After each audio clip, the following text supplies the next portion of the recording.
The Remarkable Rocket. The king's son was going to be married, so there were general rejoicings. He had waited a whole year for his bride, and at last she had arrived. She was a Russian princess, and had driven all the way from Finland in a sledge drawn by 6 reindeer. The sledge was shaped like a great golden swan, and between the swan's wings lay the little princess herself. Her long ermine cloak reached right down to her feet, and on her head was a tiny cap of silver tissue, and she was as pale as the snow palace in which she had always lived. So pale was she that as she drove through the streets all the people wondered. "She's like a white rose," they cried, and they threw down flowers on her from the balconies. At the gate of the castle the prince was waiting to receive her. He had dreamy violet eyes, and his hair was like fine gold. When he saw her, he sank upon one knee and kissed her hand. "Your picture was beautiful," he murmured, "but you are more beautiful than your picture." And the little princess blushed. "She was like a white rose before," said a young page to his neighbour, "but she's like a red rose now." And the whole court was delighted. For the next 3 days everybody went about saying, "White rose, red rose, red rose, white rose," and the king gave orders that the pages' salaries was to be doubled. As he received no salary at all, this was not of much use to him, but it was considered a great honour, and was duly published in the court gazette. When the 3 days were over, the marriage was celebrated. It was a magnificent ceremony, and the bride and bridegroom walked hand in hand under a canopy of purple velvet embroidered with little pearls. Then there was a state banquet, which lasted for 5 hours. The prince and princess sat at the top of the great hall and drank out of a cup of clear crystal. Only true lovers could drink out of this cup, for if false lips touched it, it grew grey and dull and cloudy. "It's quite clear that they love each other," said the little page, "as clear as crystal." And the king doubled his salary a second time. "Oh, what an honour!" cried all the courtiers. After the banquet, there was to be a ball. The bride and bridegroom were to dance the rose dance together, and the king had promised to play the flute. He played very badly, but no one had ever dared to tell him so, because he was the king. Indeed, he knew only 2 airs, and was never quite certain which one he was playing. But it made no matter, for whatever he did, everybody cried out, "Charming! Charming!" The last item on the programme was a grand display of fireworks, to be let off exactly at midnight. The little princess had never seen a firework in her life, so the king had given orders that the royal pyrotechnist should be in attendance on the day of her marriage. "What are fireworks like?" she had asked the prince one morning as she was walking on the terrace. "They are like the aurora borealis," said the king, who always answered questions that were addressed to other people, "only much more natural. I prefer them to stars myself, as you always know when they're going to appear, and they are as delightful as my own flute playing. You must certainly see them." So, at the end of the king's garden, a great stand had been set up, and as soon as the royal pyrotechnist had put everything in its proper place, the fireworks began to talk to each other. "The world is certainly very beautiful," cried a little squib. "Just look at those yellow tulips. Why, if they were real crackers, they could not be lovelier. I am very glad I have travelled. Travel improves the mind wonderfully, and does away with all one's prejudices." "The king's garden is not the world, you foolish squib," said a big Roman candle. "The world is an enormous place, and it would take you 3 days to see it thoroughly." "Any place you love is the world to you," exclaimed a pensive Catherine Weald, who had been attached to an old deal box in early life. and prided herself on her broken heart. But love is not fashionable any more. The poets have killed it. They wrote so much about it that nobody believed them, and I am not surprised. True love suffers and is silent. I remember myself once, but no matter now. Romance is a thing of the past. Nonsense, said the Roman candle. Romance never dies. It is like the moon and lives forever. The bride and bridegroom, for instance, love each other very dearly. I heard all about them this morning from a brown paper cartridge, who happened to be staying in the same drawer as myself, and knew the latest court news. But the Catherine Wheel shook her head. Romance is dead. Romance is dead. Romance is dead, she murmured. She was one of those people who think that if you say the same thing over and over a great many times, it becomes true in the end. Suddenly a sharp, dry cough was heard, and they all looked round. It came from a tall, supercilious-looking rocket, who was tied to the end of a long stick. He always coughed before he made any observation, so as to attract attention. "Ahem! Ahem!" he said, and everybody listened except the poor Catherine Wheel, who was still shaking her head and murmuring, "Romance is dead." "Order! Order!" cried out a cracker. He was something of a politician, and had always taken a prominent part in the local elections, so he knew the proper parliamentary expressions to use. "Quite dead," whispered the Catherine Wheel, and she went off to sleep. As soon as there was perfect silence, the rocket coughed a third time and began.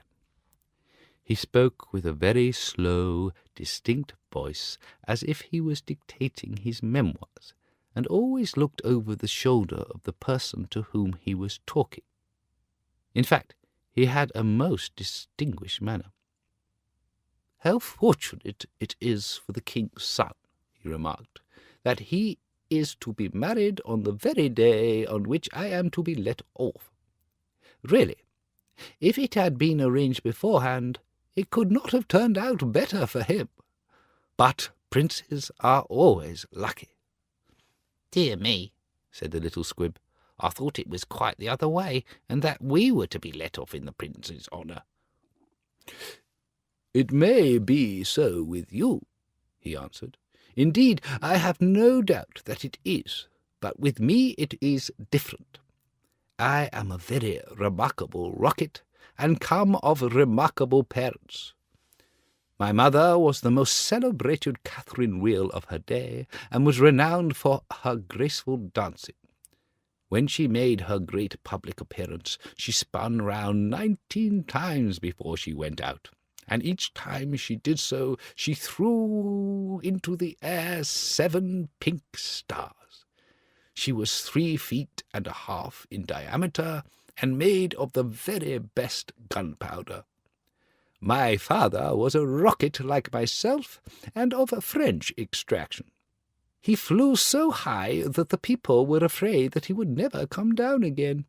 He did, though, for he was of a kindly disposition, and made a most brilliant descent in a shower of golden rain. The newspapers wrote about his performance in very flattering terms. Indeed, the Court Gazette called him a triumph of pyrotechnic art." "Pyrotechnic. Pyrotechnic, you mean," said a Bengal light. "I know it is pyrotechnic, for I saw it written on my own canister." "Well, I said pyrotechnic," answered the rocket, in a severe tone of voice, and the Bengal light felt so crushed that he began at once to bully the little squibs in order to show that he was still a person of some importance. "I was saying," continued the rocket, "I was saying—" What was I saying? "You were talking about yourself," replied the Roman candle. "Of course. I knew I was discussing some interesting subject when I was so rudely interrupted. I hate rudeness and bad manners of every kind, for I am extremely sensitive. No one in the whole world is so sensitive as I am. I am quite sure of that. "What is a sensitive person?" said the cracker to the Roman candle. "A person who, because he has corns himself, always treads on other people's toes," answered the Roman candle in a low whisper, and the cracker nearly exploded with laughter. "Pray, what are you laughing at?" inquired the rocket. "I am not laughing." "I'm laughing because I am happy," replied the cracker. "That is a very selfish reason," said the rocket angrily. "What right have you to be happy? You should be thinking about others. In fact, you should be thinking about me. I am always thinking about myself, and I expect everybody else to do the same. That is what is called sympathy. It is a beautiful virtue, and I possess it in a high degree. Suppose, for instance, anything happened to me tonight. What a misfortune that would be for everyone! The prince and princess would never be happy again. Their whole married life would be spoiled, and as for the king, I know he would not get over it. Really, when I begin to reflect on the importance of my position, I am almost moved to tears." "If you want to give pleasure to others," cried the Roman candle, "you had better keep yourself dry." "Certainly," exclaimed the Bengal light, who was now in better spirits. "That is only common sense." "Common sense, indeed," said the rocket indignantly. "You forget that I am very uncommon and very remarkable. Why, anybody can have common sense, providing that they have no imagination. But I have imagination, for I never think of things as they really are. I always think of them as being quite different. As for keeping myself dry, there is evidently no one here who can at all appreciate an emotional nature. Fortunately for myself, I don't care. The only thing that sustains one through life is the consciousness of the immense inferiority of everybody else, and this is a feeling that I have always cultivated. But none of you have any hearts. Here you are, laughing and making merry, just as if the prince and princess had not just been married." "Well, really," exclaimed a small fire balloon, "why not? It is a most joyful occasion, and when I soar up into the air I intend to tell the stars all about it. You will see them twinkle when I talk to them about the pretty bride." "Ah, what a trivial view of life," said the rocket. "But it is only what I expected. There is nothing in you. You are hollow and empty. Why, perhaps the prince and princess may go to live in a country where there is a deep river, and perhaps they may have one only son, a little fair-haired boy with violet eyes like the prince himself, and perhaps some day he may go out to walk with his nurse, and perhaps the nurse may go to sleep under a great elder tree, and perhaps the little boy may fall into the deep river and be drowned. What a terrible misfortune! Poor people, to lose their only son! It is really too dreadful. I shall never get over it." "But they have not lost their only son," said the Roman candle. "No misfortune has happened to them at all." "I never said that they had," replied the rocket. "I said that they might. If they had lost their only son, there would be no use in saying anything more about the matter. I hate people who cry over spilt milk. But when I think that they might lose their only son, I certainly am very much affected." "You certainly are," cried the Bengal light. "In fact, you are the most affected person I ever met." "You are the rudest person I ever met," said the rocket, "and you cannot understand my friendship for the prince." "Why, you don't even know him," growled the Roman candle. "I never said I knew him," answered the rocket. "I dare say that if I knew him, I should not be his friend at all. It is a very dangerous thing to know one's friends." "You had really better keep yourself dry," said the fire balloon. "That is the important thing." "Very important for you, I have no doubt," answered the rocket. "But I shall weep if I choose." And he actually burst into real tears, which flowed down his stick like raindrops, and nearly drowned two little beetles, who were just thinking of setting up house together, and were looking for a nice dry spot to live in. "He must have a truly romantic nature," said the Catherine Wheel, "for he weeps when there is nothing at all to weep about." And she heaved a deep sigh and thought about the deal box. But the Roman candle and the Bengal light were quite indignant, and kept saying, "Humbug, humbug," at the top of their voices. They were extremely practical, and whenever they objected to anything they called it humbug. Then the moon rose like a wonderful silver shield, and the stars began to shine, and the sound of music came from the palace. The prince and princess were leading the dance. They danced so beautifully that the tall white lilies peeped in at the window and watched them, and the great red poppies nodded their heads and beat time. Then 10 o'clock struck, and then 11, and then 12, and at the last stroke of midnight everyone came out on the terrace, and the king sent for the royal pyrotechnist. "Let the fireworks begin," said the king, and the royal pyrotechnist made a low bow and marched down to the end of the garden. He had 6 attendants with him, each of whom carried a lighted torch at the end of a long pole. It was certainly a magnificent display. Whiz, whiz, went the Catherine Wheel, as she spun round and round. Boom, boom, went the Roman candle. Then the squibs danced all over the place, and the Bengal lights made everything look scarlet. "Goodbye," cried the fire balloon, as he soared away, dropping tiny blue sparks. "Bang, bang," answered the crackers, who were enjoying themselves immensely. Everyone was a great success, except the remarkable rocket. He was so damp with crying that he could not go off at all. The best thing in him was the gunpowder, and that was so wet with tears that it was of no use.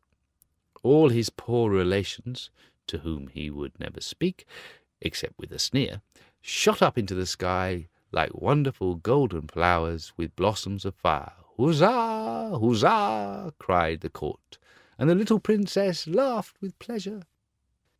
"I suppose they are reserving me for some grand occasion," said the rocket. "No doubt that is what it means." And he looked more supercilious than ever. The next day the workmen came to put everything tidy. "This is evidently a deputation," said the rocket. "I will receive them with becoming dignity." So he put his nose in the air and began to frown severely, as if he were thinking about some very important subject. But they took no notice of him at all till they were just going away. Then one of them caught sight of him. "Hello," he cried. "What a bad rocket!" And he threw him over the wall into the ditch. "Bad rocket? Bad rocket?" he said as he whirled through the air. "Impossible! Grand rocket, that is what the man said. Bad and grand sound very much the same. Indeed, they often are the same." And he fell into the mud. "It is not comfortable here," he remarked, "but no doubt it is some fashionable watering place, and they have sent me away to recruit my health. My nerves are certainly much shattered, and I require rest." Then a little frog, with bright jewelled eyes and a green mottled coat, swam up to him. "New arrival, I see," said the frog. "Well, after all, there is nothing like mud. Give me rainy weather and a ditch, and I am quite happy. Do you think it will be a wet afternoon? I am sure I hope so, but the sky is quite blue and cloudless. What a pity!" "Ahem," said the rocket, and he began to cough. "What a delightful voice you have!" cried the frog. "Really, it's quite like a croak, and croaking is, of course, the most musical sound in the world. You will hear our glee club this evening. We sit in the old duck pond close by the farmer's house, and as soon as the moon rises we begin.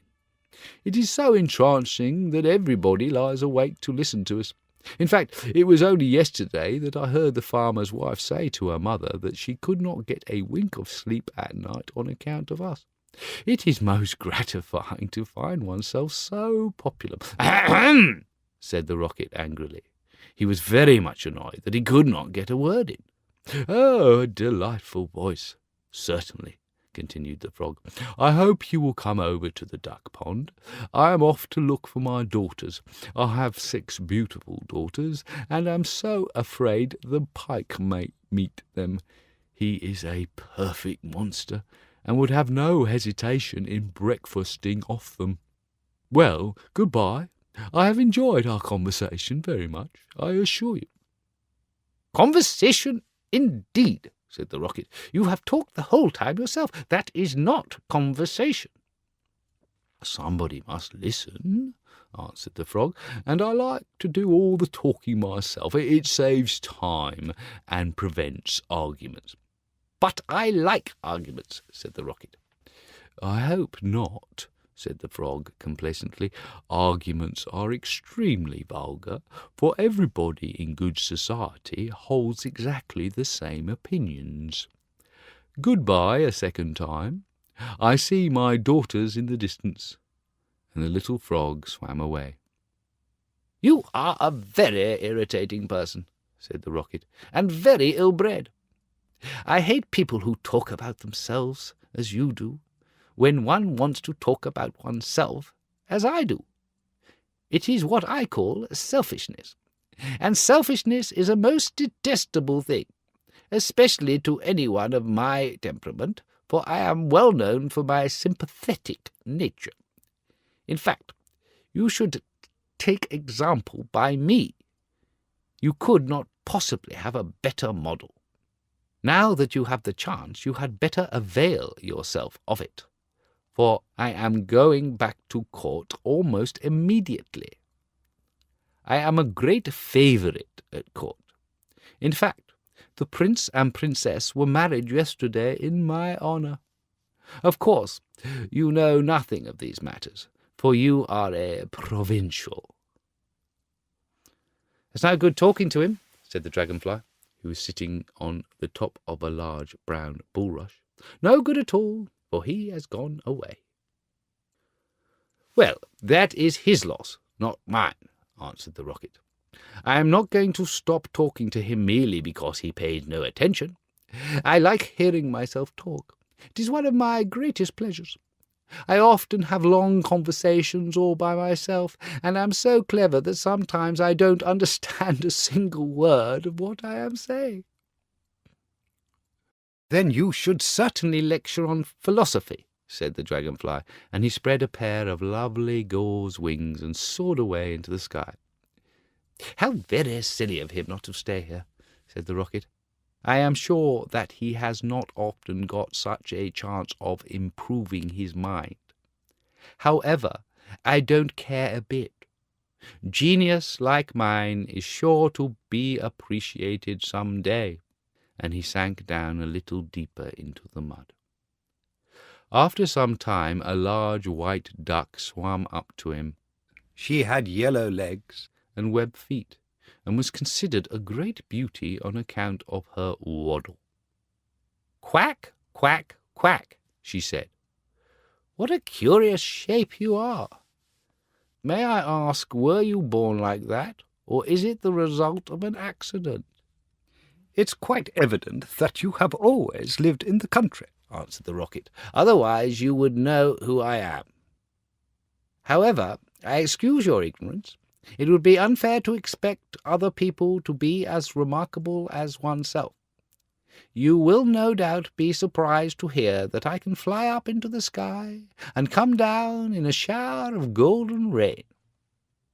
"I don't think much of that," said the duck, "as I cannot see what use it is to anyone. Now, if you could plough the fields like the ox, or draw a cart like the horse, or look after the sheep like the collie dog, that would be something." "My good creature," cried the Rocket in a very haughty tone of voice, "I see that you belong to the lower orders. A person of my position is never useful. We have certain accomplishments, and that is more than sufficient. I have no sympathy myself with industry of any kind, least of all with such industries as you seem to recommend. Indeed, I have always been of opinion that hard work is simply the refuge of people who have nothing whatever to do." "Well, well," said the duck, who was of a very peaceable disposition and never quarrelled with anyone, "everybody has different tastes. I hope, at any rate, that you are going to take up your residence here." "Oh, dear, no," cried the Rocket. "I am merely a visitor, a distinguished visitor. The fact is that I find this place rather tedious. There is neither society here nor solitude. In fact, it is essentially suburban. I shall probably go back to court, for I know that I am destined to make a sensation in the world." "I had thoughts of entering public life once myself," remarked the duck. "There are so many things that need reforming. Indeed, I took the chair at a meeting some time ago, and we passed resolutions condemning everything that we did not like. However, they did not seem to have much effect. Now I go in for domesticity, and look after my family." "I am made for public life," said the Rocket, "and so are all my relations, even the humblest of them. Whenever we appear, we excite great attention. I have not actually appeared myself, but when I do so, it will be a magnificent sight. As for domesticity, it ages one rapidly, and distracts one's mind from higher things." "Ah, the higher things of life, how fine they are," said the duck. "And that reminds me how hungry I feel." And she swam away down the stream, saying quack, quack, quack. "Come back, come back," screamed the Rocket. "I have a great deal to say to you." But the duck paid no attention to him. "I am glad that she has gone," he said to himself. "She has a decidedly middle-class mind." And he sank a little deeper still into the mud, and began to think about the loneliness of genius, when suddenly 2 little boys in white smocks came running down the bank with a kettle and some faggots. "This must be the deputation," said the Rocket, and he tried to look very dignified. "Oh," cried one of the boys, "look at this old stick. I wonder how it came here." And he picked the Rocket out of the ditch. "Old stick," said the Rocket. "Impossible. Gold stick. That is what he said. Gold stick is very complimentary. In fact, he mistakes me for one of the court dignities. Let's put it into the fire," said the other boy. "It will help to boil the kettle." So they piled the faggots together and put the rocket on top and lit the fire. "This is magnificent," cried the rocket. "They're going to let me off in broad daylight, so that everyone can see me." "We will go to sleep now," they said, "and when we wake up the kettle will be boiled." And they lay down on the grass and shut their eyes. The rocket was very damp, so he took a long time to burn. At last, however, the fire caught him. "Now I'm going off," he cried, and he made himself very stiff and straight. "I know I shall go much higher than the stars, much higher than the moon, much higher than the sun. In fact, I shall go so high that—" Fizz, fizz, fizz, and he went straight up into the air. "Delightful!" he cried. "I shall go on like this forever. What a success I am!" But nobody saw him. Then he began to feel a curious tingling sensation all over him. "Now I'm going to explode," he cried. "I shall set the whole world on fire, and make such a noise that nobody will talk about anything else for a whole year." And he certainly did explode. Bang, bang, bang went the gunpowder. There was no doubt about it. But nobody heard him, not even the two little boys, for they were sound asleep. Then all that was left to him was the stick, and this fell down on the back of a goose, who was taking a walk by the side of the ditch. "Good heavens!" cried the goose. "It is going to rain sticks!" And she rushed into the water. "I knew I should create a great sensation," gasped the rocket, and he went out.